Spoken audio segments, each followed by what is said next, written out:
I've been to their parliament many times, and their current speaker is a beautiful lady, Right Honorable Triple A.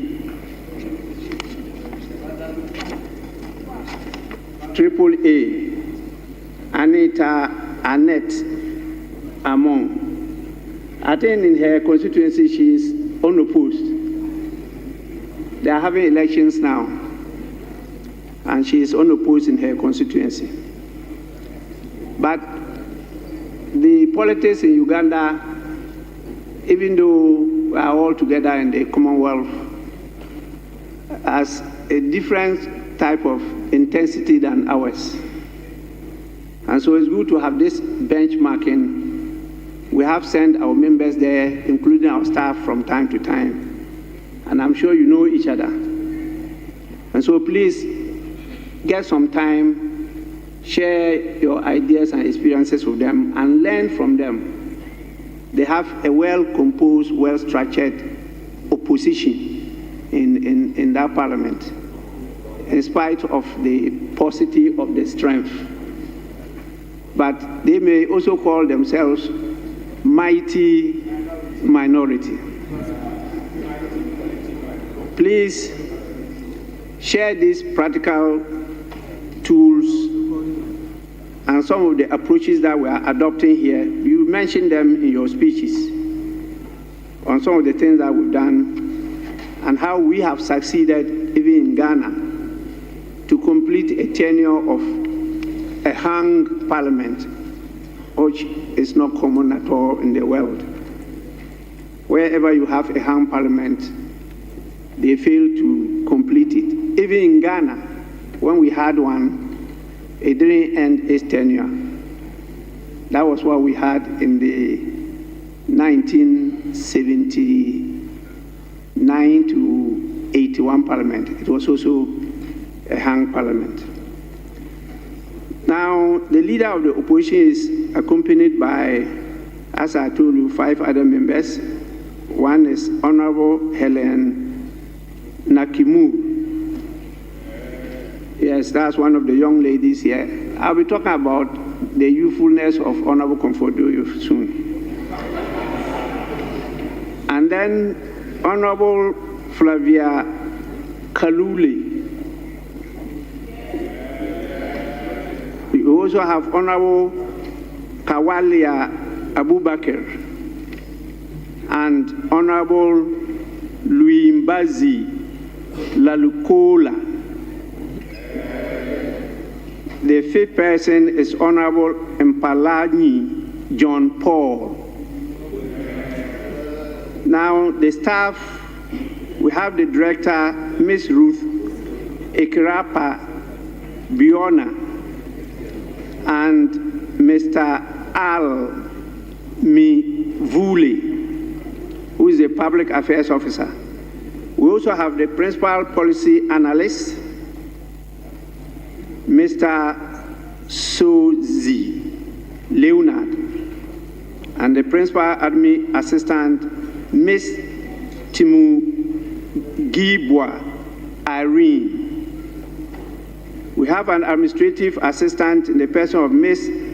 Laluyima Phoebe, and a policy analyst, Mr. Lusiba Ale Lukwa. The last but not the least is an assistant secretary, Mr. Patrick Okelo. Honorable members, on your behalf, I want to welcome them to the Parliament of Ghana. This is the 9th Parliament of the 4th Republic of Ghana. So we've been along this since January 1993. You are most welcome. I wish you fruitful deliberations. And please take time off to also experience life outside the presence of Parliament. Honorable members,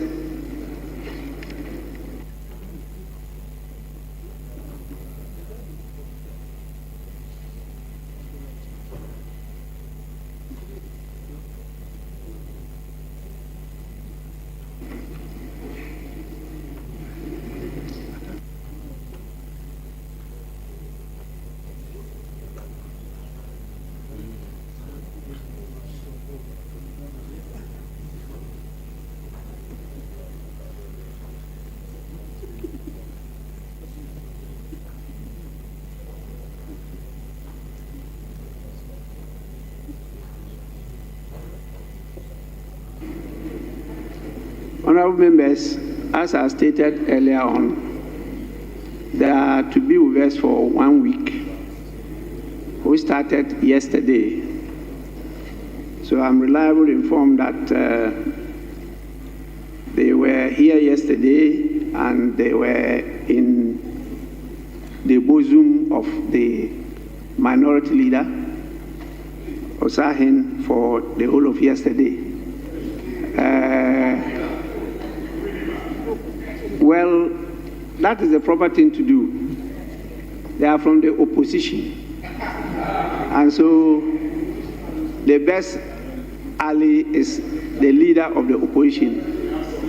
I've gone through it before, so I know. And so I want to hear from him what he has to say about his first impression and what he has shared with them. I'll give you 5 minutes. 5 minutes.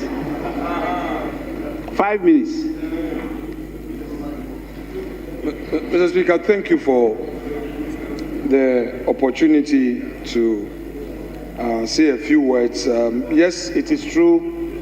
Our friends from Uganda were my guests in Winneba yesterday. We spent a good time to share views on democracy. And we discussed you a lot. And Mr. Speaker, I told them that I've spent a whole lot of time with the Hansa of your era. And I draw a lot of inspiration from that period of turbulence in your party. And you steered affairs of the party in this very chamber, facing the mighty men and women from the right of Right Honorable Alajete.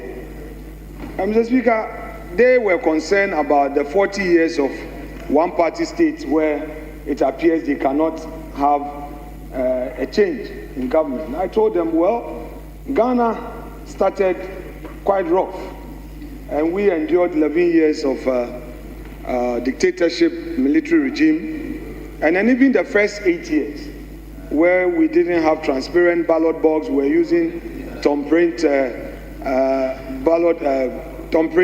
ID cards, and through the industry of the opposition, the minority, we managed to transform our system, and today we have it. And we all understand as political actors that if you do it well, you will have the benefit of government.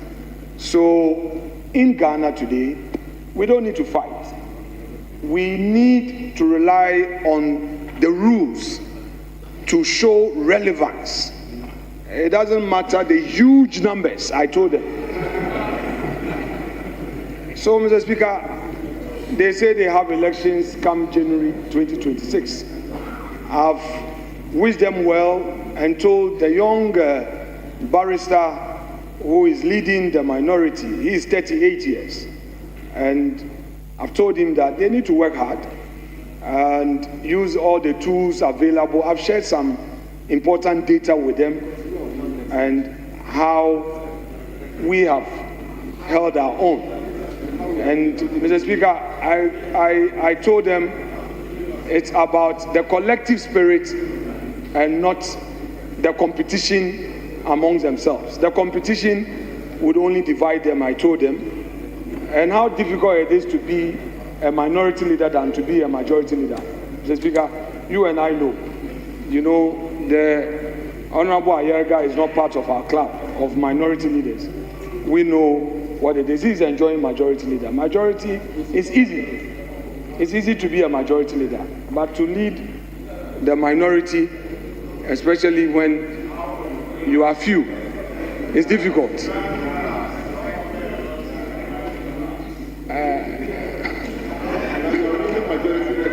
But Mr. Speaker, without more, I would want to say a big thank you to you for the platform you gave to the group from Uganda. we've shared ideas. All we need is our democracy. We are here in Ghana, we don't seem to value what we have.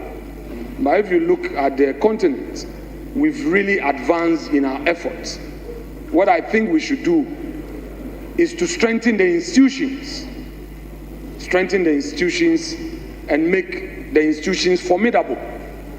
I'm sure if we do that, Ghana will be far better a place for others to come and learn from. Thank you, Mr. Speaker. Yes, honorable members, it's a proper thing to do to listen to the minority leader. As I've been saying, democracy is about opposition. That's what democracy is about. And it's good that you are here from Uganda as brothers and sisters, because the current president of Uganda actually studied in Ghana. And he was at Winneba. The current minority leader in Ghana is representing the good people of Winneba, Efutu. And that time, as a young man, he studied at the Nkrumah Ideological Institute at Winneba. And he became a member of the Convention People's Party, CPP, before he left Ghana. So he's risen through that, and he has a lot of organizational ability. He has written a lot of books, and I have had the honor of interacting with him a number of times. And anytime I'm in Uganda, I try to meet both sides and have discussion. So you are most welcome. It's an unending journey, and sometimes very rough, but that is part of the game. Even those we see as mature democracies still also have rough times, as you can see what is happening in the United States of America. So please don't hold back anything. Share what you have with them. We are not in an island, we are in a continent. And what happens in Ghana affects Uganda, and what happens in Uganda affects Ghana. And so we are working together. But let it be known that the Honorable Majority Leader has been a pillar since 2005 when he entered this parliament. He was one of my chairmen when I was a minority leader. No, he was a ranking member to the Committee on Constitutional, Legal and Parliamentary Affairs. And I have known him since he was a student at the Ghana Law School. So he has a lot of experience in parliamentary practice. You want to add more? Yes, please. Mr. Speaker, my friends from Uganda are in the opposition. They want to come to power. So when they come to Ghana, take them to those who have successfully fought for power.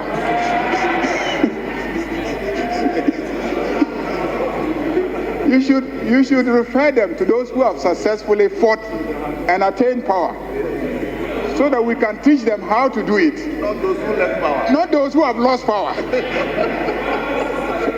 For a man who has lost power, what is he going to teach him? Mr. Speaker, we will teach them how to win power. You're welcome.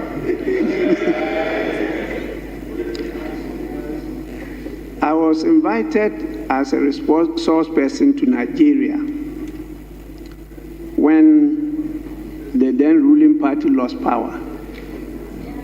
And they wanted to learn from me how to live in opposition. That was the question they put to me, how to live in opposition. And I reminded them that in 2003, when I attended the conference there and introduced myself as the opposition leader. After the conference, a number of them came to me and said, "So you are a member of Rawlings Party?" I said, "Yes." They said, "So you people stood there and the opposition took power away from you." I said, "We did all we could. But you know, one thing that is permanent in life is change." I said, "What? So you sat there and they took it from you? It will never happen in Nigeria." I said, "We didn't sit, we were standing." But we lost. And so when they lost the power and invited me to come and share how to live in opposition, I shared with them. In fact, I used to move with the Speaker and the Majority Leader. We're moving as a team representing Ghana. And they asked me whether I was really opposing them. And I told them yes. They said, "How can you be in bed with them and you say you are opposing them?" So when we won the election in 2008, I was there. They said, "So you were really opposing them?" To be able to oppose somebody very well, you must know the person. And so, MPP, I know you very well. I studied you from the time you were in your mother's womb up to date. So it's good that they started from the minority, but they will definitely get in touch with you so that they can learn from you to how you manage to transit from opposition and now you are in government and a very huge majority in the House, very, very huge. And so, as one presidential candidate used to say, it is possible. Honorable members, I want to thank the House for appreciating the achievement of the delegation at the Interparliamentary Union. Really, our parliament is highly respected. It's not just the individual, but the Parliament of Ghana. We have made a lot of headlines. We've achieved a lot. And we continue to work together to achieve more. And so the delegation was made of both sides of the House. We worked together and got the positions that they mentioned. Honorable Comfort Doyo is actually a young MP because when I met her, she was a woman organizer. And I encouraged her to contest to come to Parliament. I was able to inspire her. She contested, and since she entered Parliament, nobody has been able to beat her at her constituency. So to me, she's really a young MP, even though she is now a fourth timer, going to 16 years. So what she did was to present herself. A number of them looking at her doubted her age. And so they shouted, "You are the young MP." And she said, "Yes, I'm the young MP," but she managed to hold on to the position. And then we had to cross-check because the rules say that the MP should be less than 40 years in age, not parliamentary experience, age. And so that disqualified a lot of our women because a lot more of them are above 40 years. But we had a few that are 40 years. And I use the usual fairness in deciding, which was accepted by the delegation, that we should give it to the young lady because the others are in other groups. They are in other delegations. That is how come I zoned on the lady from Sechere Afram Plains, Mrs. Afra Nasira Jeke. Or is it Jechi? Or is it Jechi? Yeah, Jechi. Yes. So she is the one going to represent the Young Parliamentarians Forum. And please, the Young Parliamentarians had opted for another person. But I drew the attention to the fact that that person is already in another parliamentary delegation. And so it's fair to share, not to have one person having 2, 3 delegations, whilst others have none. So that is the fairness I applied. Sometimes some people are not happy about it. But so far as I'm alive here, that is what will continue. Honorable members, with regard to the bill, as you know, the 8th Parliament is history. So are all the businesses that were pending in the 8th Parliament. They all ended with the 8th Parliament. And so we have a new Parliament, the 9th Parliament. And therefore, what was pending there came to an end and had to be reintroduced. And so it was reintroduced. In spite of the challenges I had with the former president, it was actually transmitted to the former president. They wrote to tell us that they will not assent to it. The only constitutional error they committed was they didn't give us the reasons why they will not assent to it. And they did not also transmit the bill back to us. They imprisoned it there. And so we didn't get the bill back. So the 9th Parliament, on resumption, took back the bill, and as you recall, that's a private member's bill. And so members of this House took it up. They've gone through the whole process as detailed out in our standing orders. But as it went through the process, the new government indicated that they wanted to take it as a public bill. I personally disagreed.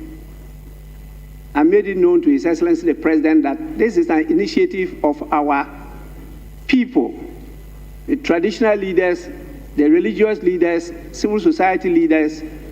Ghanaians wanted this bill passed through private members' bill.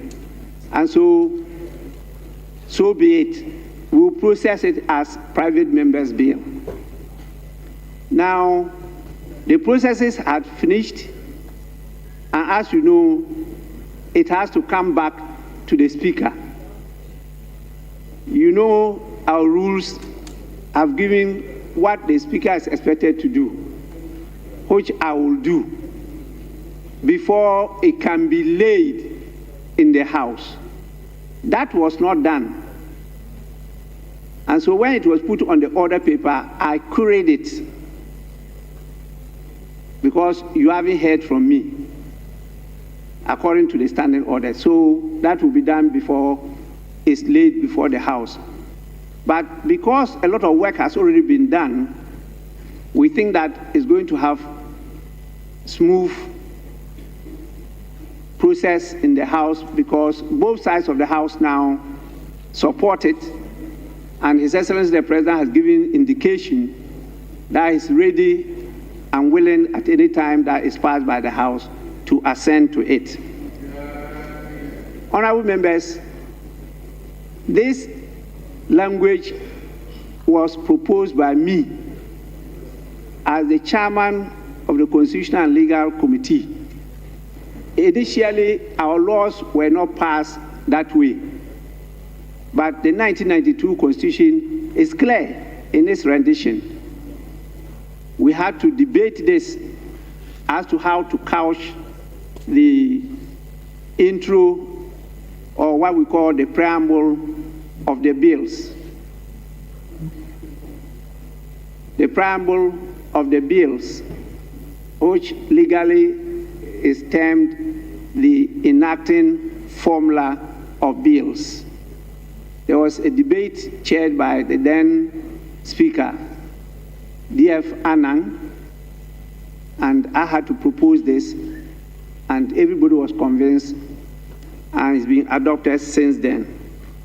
And that's why you have it, we always say, passed by the Parliament of Ghana and assented to by the President. That was not the enacting formula. And I think it has worked for us. So please, hold your peace. It will come sooner than later.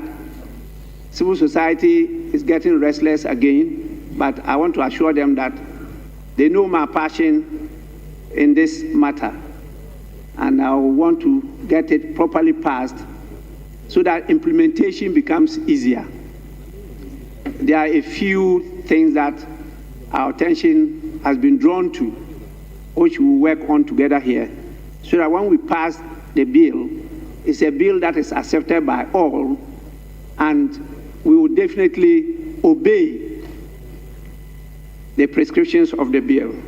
So please, I thank you all for your contributions, but I didn't want to be the one talking about my being elected as the chairperson of the 52 Africa Geopolitical Group in the IPU. Please, brothers and sisters from Uganda, your speaker too is my vice in the Conference of Speakers and Presidents of African Legislatures. I'm sure she would have told you that. So learn from both sides, don't learn from only one side. Well, you could shift to minority, you could also shift to majority, opposition, or government. Nothing is impossible. What God cannot do does not exist. So we proceed from here. Yes. Speaker, with respect, the Speaker, thank you for always bringing to light important matters. But Mr. Speaker, just by way of clarity, you indicated that there are some problems that have been identified with the bill that was passed by the 8th Parliament. In other words, the attention of Mr. Speaker has been drawn to some few things. Mr. Speaker, we will be happy that at the appropriate time, some of these issues are shared with us. Mr. Speaker, because for us, this is a very important matter, and I'm happy that you have brought it to a peaceful rest, considering the unyielding posture our friends opposite me took on this matter, even where we were proposing some amendment for safe landing and we had had discussions. They never supported it. And in a hot afternoon, they decided to hang us with that bill, and they were partisanly political with it. So if today, as Mr. Speaker has put it, they themselves have realized that the bill they passed was problematic, and they would want to, yes, that their attention, if today they have seen that the attention has been drawn to some excesses in the bill. However, too late in the day, it is good that they themselves have come to that realization. But, Mr. Speaker, we wait patiently for that day. But, Mr. Speaker, our friends must know that sometimes when they place a rat poison on another man's tongue, it will not take too long for they themselves to taste that rat poison. We are patiently waiting for this LGBT bill. We are patiently waiting for the corrected version.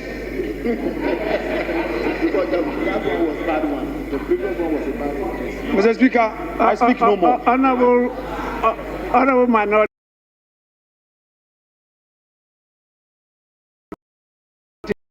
Leader, don't read different meaning into what I said. Just wait. You know, Mr. Speaker is very open. So whatever it is, I'll let you know. But there's no corrected version or this and that. No. It may be an improvement, but that doesn't mean a corrected version.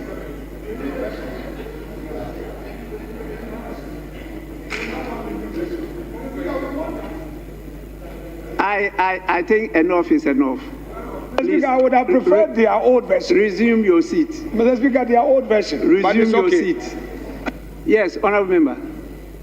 Mr. Speaker, thank you very much for the opportunity to point out a few inaccuracies in the presentation that was made by the Honorable Minority Leader. Mr. Speaker, you have always led, and it has already been celebrated by the Majority Leader and other colleagues on the floor with maturity. And Mr. Speaker, your views and your guidance has never been construed or misconstrued to be the views of any group in this House. So I am therefore surprised that, Mr. Speaker, as you guide on this matter, the Honorable Minority Leader is making it seem as if you are speaking the position of the majority in the House, and you are speaking the position of those who sponsored the earlier bill. Mr. Speaker, I was part of those who sponsored that bill. And Mr. Speaker, as far as we are concerned, we passed that bill in the state that we did, at the time that we did, guided by good conscience. And we were hopeful that the then president would have signed it. Mr. Speaker, I will not go over the issues that happened then. But if it has become necessary for this House to reconsider it, I take solace in the assurance of the Majority Leader that we stand in readiness to support the process of enacting a law that will make the practice intolerable and unacceptable in this House. And we are not shaking from that responsibility. We are not moving from that position that we took earlier. If they have changed their position, I would have wished that they would do so with their former president. But even if they are unable to, we welcome them on board, because this is a cause for Ghana. I thank you, Mr. Speaker. Honorable members, I'm happy that our brothers from Uganda are here, because they are ahead of us already on this matter. And so they will share with you their experiences too. They have already passed an act on it. They are implementing it. They've hosted twice 2 conferences on this subject matter. And they are calling on other countries, particularly Ghana, to host the next conference. And so they will share their experiences with you and maybe convince you to host it for other African countries to emulate the good examples that we are setting. Yes, Honorable Member. Thank you very much, Right Honourable Speaker. Mr. Speaker, I just want to respectfully observe that I listened to you very carefully when you were giving the guidance. Mr. Speaker, because the matter that was dealt with in this House in your absence, which the Majority Leader invited you to clarify, was a matter of great concern to me. Mr. Speaker, and I was very eager to pick your direction and guidance on the matter. Mr. Speaker, you resolved two matters, as I understood it. The first one, Mr. Speaker, you resolve the matter of whether or not the bill is pending, which therefore can be assented to by the President. And Mr. Speaker, you guided, you gave the direction that the 8th Parliament dissolve with all its uncompleted acts. And therefore, the bill which was passed in this House died with the 8th Parliament, no longer exists. Mr. Speaker, quite clearly, that position is in consonance with the position taken by the minority leader and this side of the House. And with the greatest respect to the majority leader, I'm sure the majority leader himself will concede that the position he articulated or submitted in respect of that particular matter is at variance with the guidance the Speaker rightly gave. Then the second one, Mr. Speaker, which is what the Honorable Suini spoke to. Mr. Speaker, you said there have been certain proposals to make the bill better, and which is what the minority leader pointed out, that if you have realized that the bill that was passed by the 8th Parliament was not fit for purpose, and therefore, Mr. Speaker, and therefore you have found it necessary. Mr. Speaker did not give specifics as to what are the specific proposals or variations to make the bill better.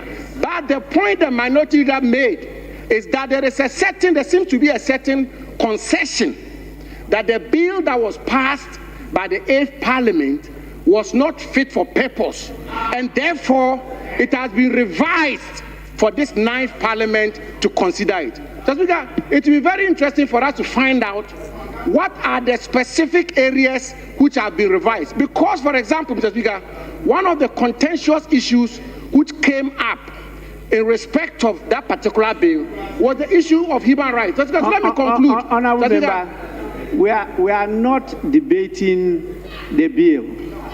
Now you are going into contents. You are now not talking referring to what I said or what he said, but you are not going into contents. But we are not discussing or debating any provision of the bill. And you still don't know what I meant by the statements. So please, I assure you that when we get there, being an open speaker, I will let you know what it is. Mr. Speaker, I'm guided. But let me just conclude, Speaker, by saying that let them bring the bill as it was and as was passed by the 8th Parliament in the same form and shape. Don't change it. Mr. Speaker, don't water it down.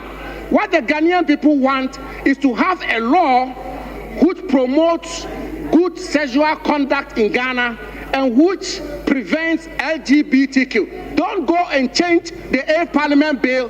Don't go and water it down. Don't go and revise it and bring it to the 9th Parliament and have the President assent to it, assent to a bill which is not fit for purpose. We want the 8th Parliament bill for the 9th Parliament to consider. Verbatim, don't change it. That's the point. I thank you, Mr. Speaker. Please. Honourable Member, what we are talking about is not a bill coming from the majority side. What we are talking about is a private member's bill co-sponsored by both sides of the House.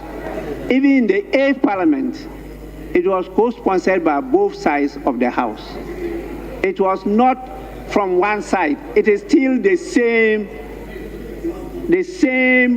co-sponsorship of both sides of the House. You have not seen the contents, and that's why I said you hold your peace. When we get there, you get to know what I refer to. Please, but I know that this is the highest political or partisan platform of any democratic country. And so you can keep on chipping at it with your political game. But the truth will remain the truth. Nothing can happen to it. So please wait until I inform you about the situation then we can take it on and debate. Majority Leader, may we move on to urgent questions? Mr. Speaker, I do agree, but I was hoping that the same minister could lay his papers before answering the questions. So if you indulge me, Mr. Speaker, if we could vary the order of business to take item 10 and then we now take the questions. The paper is to be laid by the same minister, so he will just bow to the laying and then start answering the questions. Yes, minority bench. Mr. Speaker, we don't have any difficulty in that. Well, honorable members, in accordance with our standing orders, vary the order of business for today and move straight to item 10 at the commencement of public business, presentation of papers.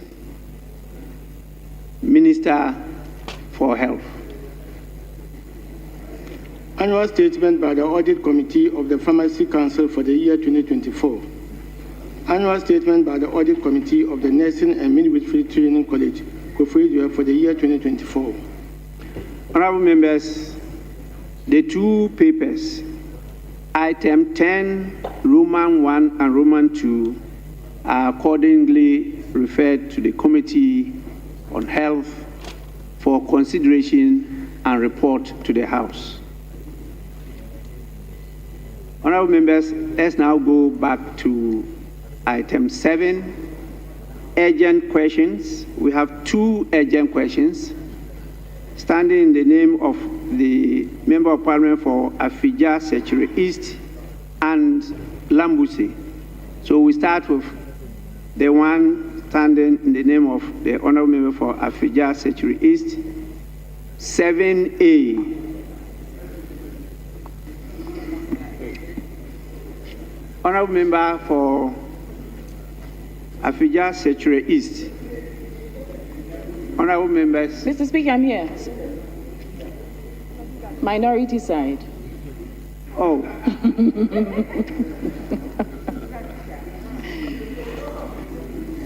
Thank you, Mr. Speaker. I rise to ask the Minister for Health the challenges in accessing hepatitis B immunoglobulin for newborn babies. Sorry, Minister, you have to accordingly change your sitting place and take the proper chair. Yes, please repeat the question. Thank you, Right Honorable Speaker. I rise to ask the Minister for Health the challenges in accessing hepatitis B immunoglobulin for newborn babies. Yes, Minister.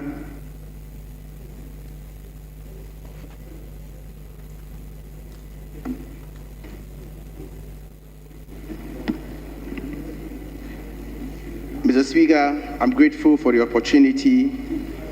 Hepatitis B immunoglobulin is a critical life-saving intervention administered to newborns within the first 12 hours of birth to prevent mother-to-child transmission of the hepatitis B virus in cases where the mother is known to be hepatitis B positive and has a high risk of passing the infection to the infant.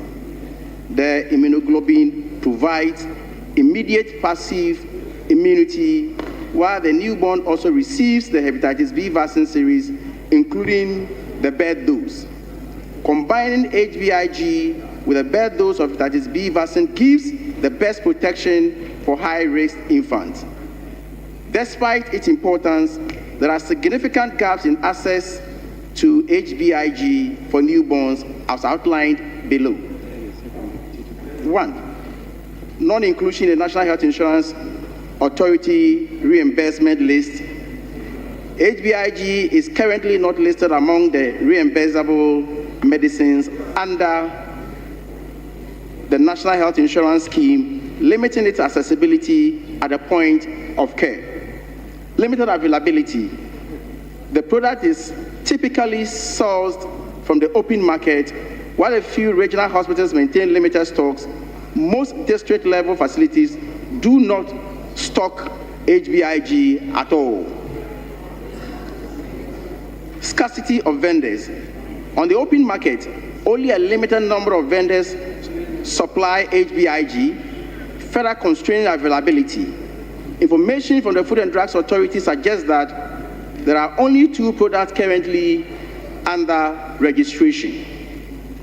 High cost and payment terms. HBIG is relatively expensive and is sold strictly on a cash and carry basis, exacerbating access challenges for low-income families. 5, public health programs, i.e. the routine immunization package.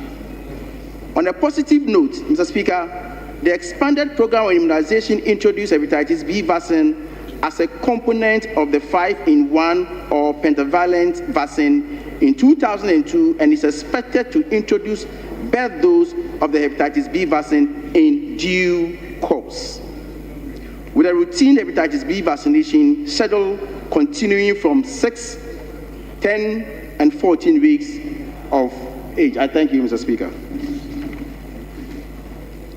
Honourable Member, any supplementary questions? Thank you, Mr. Speaker. Mr. Speaker, I asked this question because on my routine visit to my constituency, I had a conversation with one of the medical doctors in my constituency, and he informed me that majority of the mothers who happen to have hepatitis B go home without giving their kids this vaccination because they cannot afford it. And the frightening aspect about this is that he mentions that the lifespan for such a child is 25 years. I wanted to find out from the minister if that is the case, and what is the ministry doing about it? Thank you. Yes, Minister.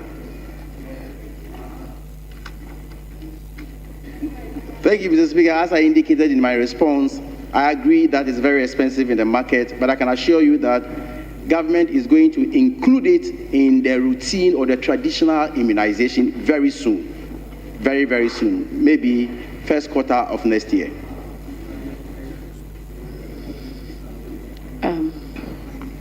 Yes, any more? Yes, thank you, Mr. Speaker. Honorable Minister, I think you do not, I don't know if you understand how this is administered. It's supposed to be given within the first 24 hours of birth. But when you say, so then that means the child will be a carrier. So when you say routine, that is a few months after that. But within 24 hours, if the child is not given that vaccine, the child will carry that disease for the rest of their lives. Yes, clarification, Minister. Mr. Speaker, what is not part of the routine immunization is not part as we stand now. It is not. And what I'm promising you is that we are rolling that aspect on to the routine immunization. And so when we start, from that point, it's going to be part of the routine immunization. I hope you are clear now.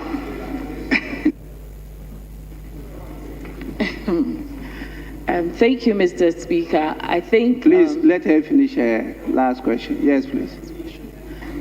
So then I think, Honorable Minister, you're still not getting me, but that is fine. I wanted to, my last question, when do you plan on rolling that out? Thank you. I thought he answered that. He did. Yes, Honorable Member.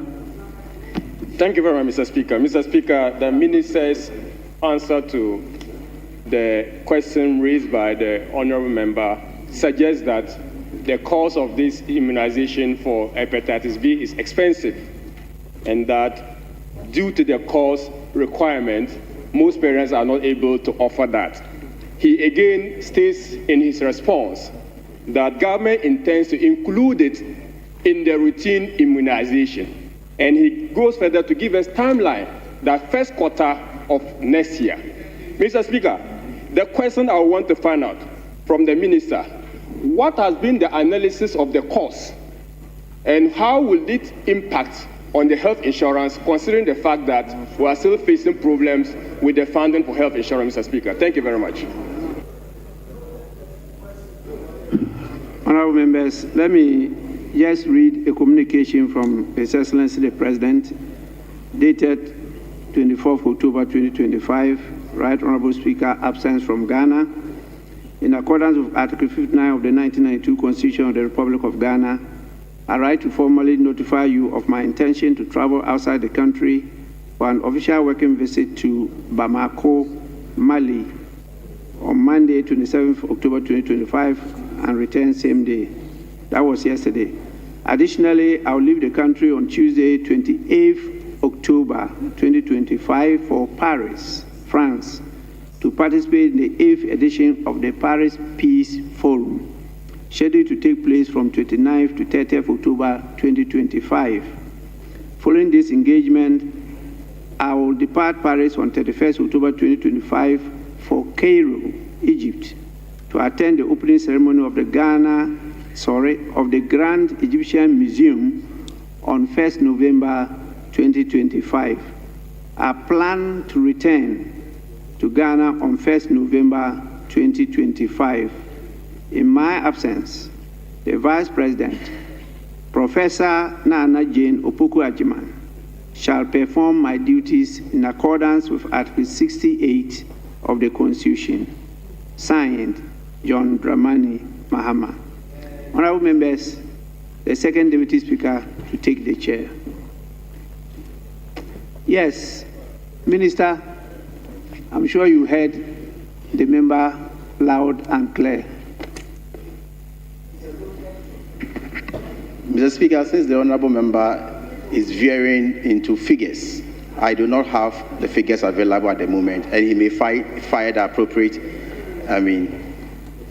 question, and I'll come back with the figures. I don't have the figures available now.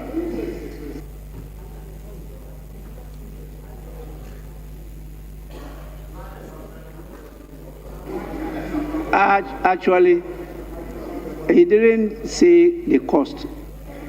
He said what goes into the cost. So we're looking for the ingredients, the various things that go into the cost.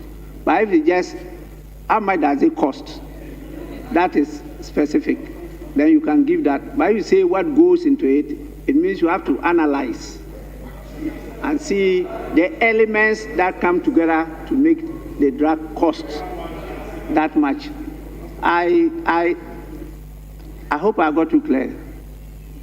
Mr. Speaker, my question was in two phases. The first part of it was...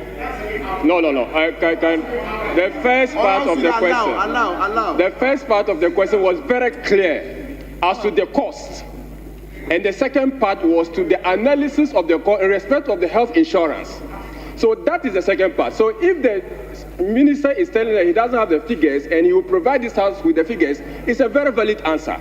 But if you say that question will have to come by way of substantive question, I beg to disagree, because it is directly flowing from the answer he gave to the honorable member, Honorable Mavis. So, Mr. Speaker, is it the response?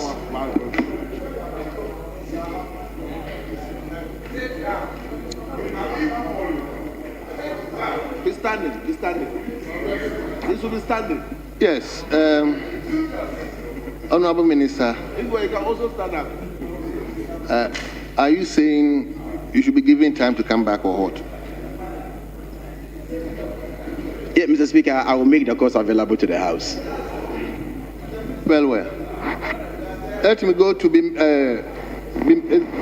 Bimbila. No.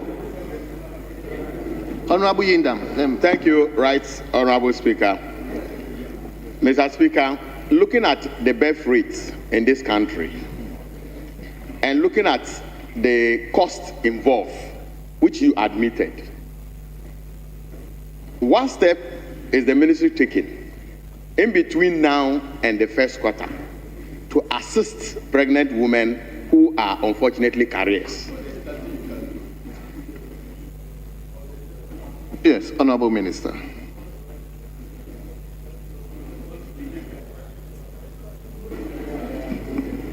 Thank you, Mr. Speaker. Mr. Speaker, immunization is a structured program under the ministry. And so we have a program for it. It was not part, and as I speak tonight, it is even not part of our immunization program, but as part of the free primary health care we intend to roll out, we are bringing that on board. So for now, we don't have any ad hoc measure to deal with it. we are taking our time and we want to put it as part of the traditional immunization. So for now, we don't have any program for it for now. We are waiting for the substantive program we have planned. Well. Yes, Honorable Isaac Boama. I'll give you just a very short and simple one. Mr. Speaker, I think the question as asked the Minister is key because of the consequences of lack of immunization in that regard. And given the response of the Minister to the effect that the consideration for national attention would be done by the end of the first quarter 2026. I want to ask the Honorable Minister, if you look at the data, if you have data now on where it is endemic, I think there should be a structured approach to see how best you would resolve or make special finance. You've come to this house with special budget to deal with emergency situations. So I want the Honorable Minister to tell this House what special arrangements he has put in place from his budget. If really he has received releases from the Minister of Finance, and then make provision for the endemic places to be treated as a state of emergency. Thank you very much, Mr. Speaker. Yes, Honorable Minister. Thank you, Mr. Speaker. Mr. Speaker, I repeat, the ministry has a program for bringing on board the hepatitis B bed dose. And so I will indulge honorable members to be patient and we will enroll it. We didn't come to meet it at all, please, with the greatest of respect. Thank you very much. Leader. Mr. Speaker, according to the minister, government will soon introduce immunization to save lives. But what I find curious is the fact that though hepatitis B affects a chunk of our population, in fact, Mr. Speaker, record from Ghana Health Service gives a data which is in excess of 1 million being infected, yes. And I've had, yes. I made a statement on this on the House floor. They estimate almost 10% of our population infected by hepatitis B. What is quite curious is the fact that the HIV AIDS, we have this antiretroviral, and that is for free. May I know from the minister, in view of the effort being made for the immunization to be free very soon, are there plans by the ministry to also add hepatitis B treatment to the category of HIV/AIDS? Because, Mr. Speaker, they all depend on the antiretroviral for treatment. And one effect of this hepatitis B is that it leads to liver cancer. And the deterioration is faster than the most feared HIV/AIDS. All over, people are suffering. And it's not only through sex that people get infected. Even sweat alone, the food. Yes, food, drink is there. Body contact alone can cause the infection.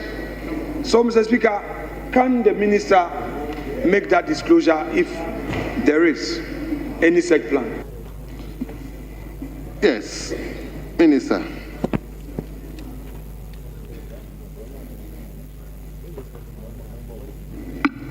Thank you, Mr. Speaker. Mr. Speaker, my information is that it is very, very difficult to treat or to cure if not impossible. But then when you get the symptoms, the National Health Insurance, as we have it at the moment, covers that. And it could be managed. It could be maybe. That is why I'm saying that it is not curable. Its treatment is very difficult as we stand now. And so, Mr. Speaker, having it as symptoms could be considered under the National Health Insurance as we have it at the moment. Yes, so when you have, every disease and its symptoms, you understand. And so, for example, if you go to the hospital and you have headache, and they try to manage the situation. And those situations are under the National Health Insurance as we have it at the moment. But to say we are treating or curing the hepatitis B on the National Health Insurance, that maybe I will have to recheck. Speaker, with respect, I need to